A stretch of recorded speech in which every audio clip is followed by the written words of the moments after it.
The spot is kind of like the slides in this presentation.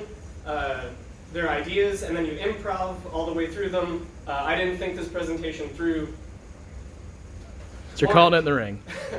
Mark is a gamer. Mark is someone who knows better than the wrestlers. They're the fans. Dark Souls is very easy. That's a Mark. This is Kota Ibushi. He's very cool. He does flips. He also shoots fireworks at himself. All right, storytelling. Maybe you went to college. I did. Did I pay attention? Not really. Maybe you didn't either. I don't care. This is a presentation about wrestling, and wrestling is very real. This is DDT. This man's going to go down a word slide and then kick that guy in the face. College can't teach you that. Only life can teach you that. This is story arcs according to wrestling. We already know some vocabulary. So we started with the shine. The hero's doing really good. Maybe he's John Cena. I told myself I wasn't going to talk about WWE because it's bad, and I canceled them on Twitter.com. So maybe the best friends are doing really good. They're not faces. That's fine. Shine, cut off, heat, double down, finish. 5-act structure, narrative arc, it all makes sense. The cool thing about wrestling is that it's a serial. So you have this arc across a match, but you also have this arc across time. And the other cool thing about wrestling is nobody knows what they're doing and nobody knows where they're going. So this arc is ever evolving. It sort of becomes this recursive Nautilus shape of a match is telling a story, and then the matches over time are telling a story, and then the sort of whole show is telling a story.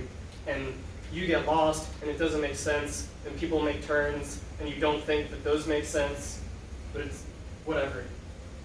Japanese wrestling is very good. You should watch it. Alright, video games. What are they about? I don't really know. I've been making them for like 9 years, and I also taught at universities. I don't know why that happened either. One of the things I talked a lot about is the MDA framework. The MDA framework is mechanics, dynamics, and aesthetics. I don't really agree with this, that it's one arrow going this way, but this is a way that you can look at game design. That you come up with rules, they define a system, and then there's sort of an aesthetic, fun, bad. A bad way to describe video games is fun. Video games are not always fun. But the relationship of MDA goes back and forth between the player and the designer. So dynamics are something that you can't really control. Dynamics are what happens when your player interacts with the systems. Is the designer the guy who books the wrestling match? Is the designer the wrestler or worker, as we say? Or is the player the wrestler? Or are they just a stupid fan who knows better? I don't know. I just wanted to talk about video games because that felt right. More Japanese women's wrestling. If you've ever done something, a Japanese woman has probably done it better and harder than you. Wrestling isn't real and neither are video games. This is Kenny Omega. He dressed up as Sans Undertale. That fucking rules. How cool is that? But it's important to remember that video games aren't real. You should make them challenging and beatable, like we just learned. The despair should be real, but you should get over it. A lot of people who really like wrestling are mad at the AEW because they do shit like this. I don't understand why. It's good as hell.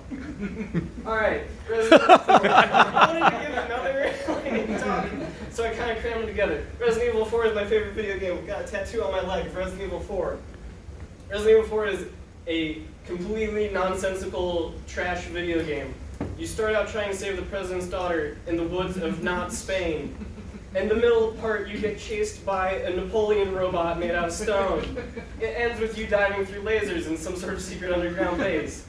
It doesn't make sense. Wrestling doesn't make sense. Most video games don't make sense. But at no point in the game have you realized that this has happened. When you have a place, you don't think about how you got there. You were just there. And that's pretty cool.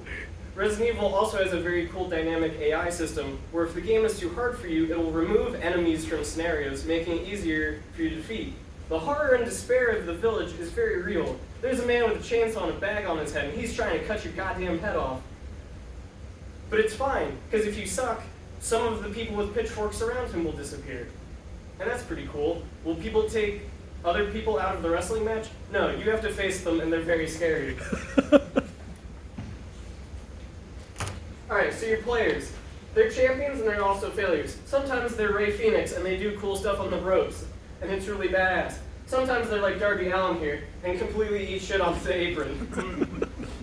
And it's really hard to account for that. I've been playing a lot of Apex Legends recently, And I constantly, when I play on PC, I am Darby Allin hitting my back on the apron, completely failing. When I play on PlayStation, nobody there knows how to play a first-person shooter, and I'm Ray Phoenix, and I have completed my battle pass in a couple of days. How do you balance for that? I don't know. I'm a technical animator.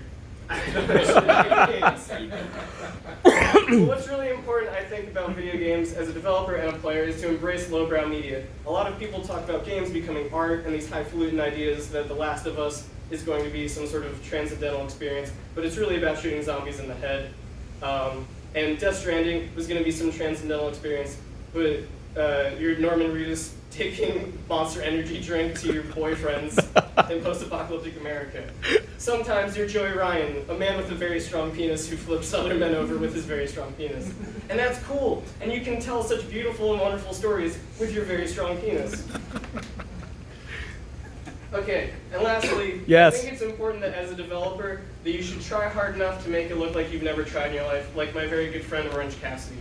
The only way to make a good video game is to never talk about it, be very cool, and keep your hands in your pockets. That's my talk.